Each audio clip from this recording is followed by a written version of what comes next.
New information, Wolf, is emerging about what happened aboard those 4 hijacked planes before they were brought down. Information which may shed light on what the passengers and the crew were doing and may help reveal who carried out the attacks and why. More from CNN's Miles O'Brien.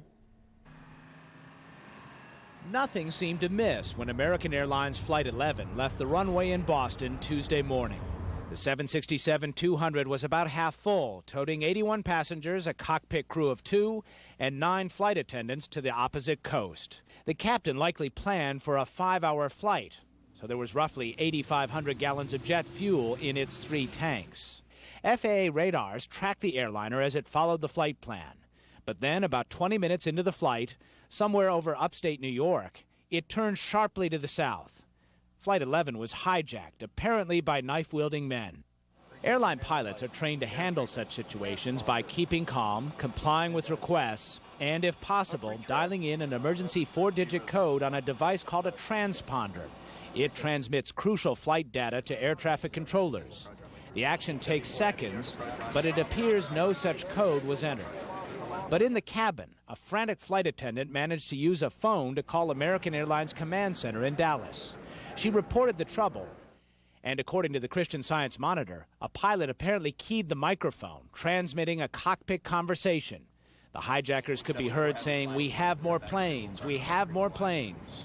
Radio transmissions like this would have been recorded on the ground by the FAA.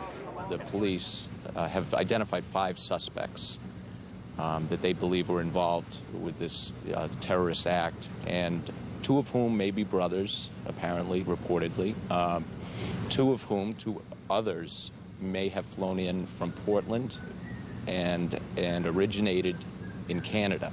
About 5 minutes before Flight 11 started heading south, another 767, United Flight 175, left Boston, also for Los Angeles, 65 souls aboard.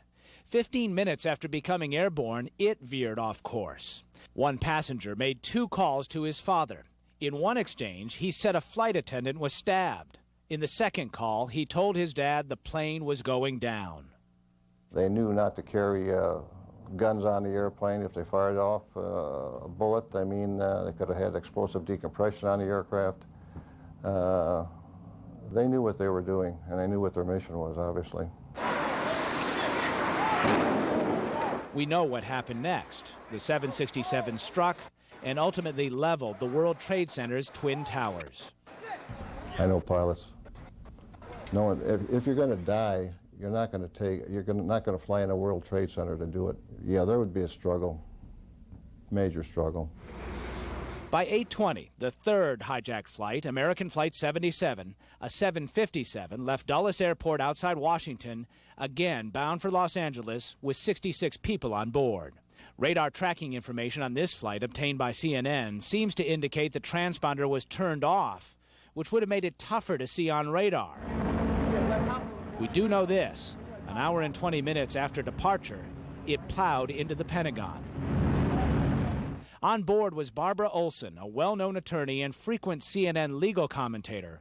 Huddled in the back of the plane, Olson called her husband twice from her cell phone. She described the frantic scene. She said that they were armed with knives and box cutters, cardboard cutters.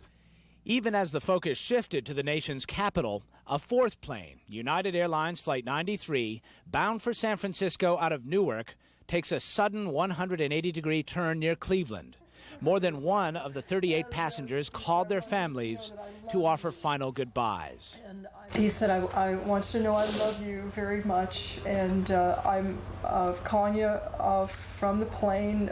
We've been taken over. There are 3 men that say they have a bomb. And then the phone went dead. The 757 began homing in on the Washington area, its target unknown. But this flight did not make it that far. It crashed into a cornfield in Somerset County, Pennsylvania.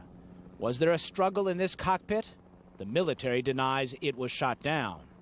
Pilots assessing this horrific sequence of events to a person believe the hijackers were in control of the 3 planes that hit their targets and that they must have been well schooled in aviation. No, these people were well qualified on the airplane. They knew the systems, they knew the navigation, and they knew the flight management system, the computers. And they knew navigation. I mean, they went from Boston and right down to New York. I mean, they had to know which way to turn. Miles O'Brien, CNN. And with investigators turning much of their attention to Boston, let's turn now to Boston Herald reporter Jonathan Wells, who's been tracking the hijacking probe. He joins us, as we just saw, from our Boston bureau. Jonathan, what do we know about how these hijackers managed to board these two planes at Logan Airport in Boston? Well, that part of the story is really yet to come out, how they actually got on the planes, other than apparently their purchase of 7 of the tickets that were used for the 2 flights were purchased with a credit card, a common credit card, which helped the FBI detain 3 individuals at the Westin Hotel today in Boston who are apparently associates of the hijackers. But how they actually get on the plane, the mechanics of that, I don't know. And what do you know, if anything, about their whereabouts just before they got to Boston? Had they been in Boston for some time, or did they get there only just before the flights? Well, here's what we understand. At least 2 of the hijackers apparently came down from Canada, we believe through Nova Scotia, boarded a ferry to Maine. From Maine, either getting off at Bar Harbor or Portland, Maine. They then eventually ended up on a flight to Boston. Now, there apparently may be other hijackers that entered through Canada by a different route, possibly by car. Overall, what we've learned is that a terrorist cell was apparently operating in Massachusetts, had its members traveling to Canada at various times, it appears, had been operating in Massachusetts for some time leading up to this. We've heard mention of Springfield and Western Mass as a post for some of these people. And essentially, they were able to hatch this plot in Massachusetts to some extent and use Massachusetts as a staging area for the attack on New York. Jonathan Wells of the Boston Herald, thank you very much for joining.